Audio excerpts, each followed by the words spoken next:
அமைதியை வேண்டுவோம், அமைதியில் வாழ்வோம். 1870ஆம் ஆண்டுகளில் பிரான்ஸ் நாட்டிற்கும் ஜெர்மனிய நாட்டிற்கும் கடுமையான போர் நடந்து கொண்டிருந்தது.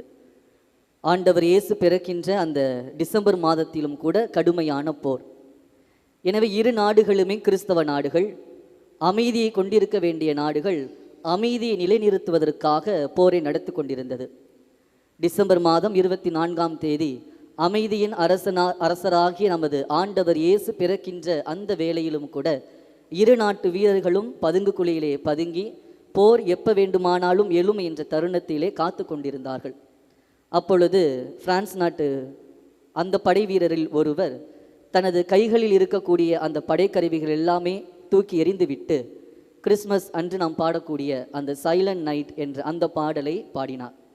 அதை கண்ட பிரான்ஸ் நாட்டு வீரர்கள் நமது வீரர்களில் ஒருவர் மரணம் அடைய போகிறாரே என்று குறித்து ஒரு பயத்தோடு அவரை உற்று நோக்கி கொண்டிருந்தார்கள்.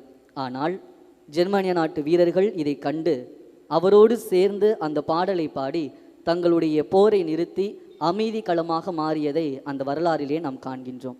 எனவே அன்பார்ந்தவர்களை, இந்த ஒரு சிறிய நிகழ்வு ஆண்டவரால் எந்த ஒரு கடுமையான சூழ்நிலையிலும் கூட அமைதியை கொணர முடியும் என்பதை தான் நாம் புரிந்து கொள்ள வேண்டும்.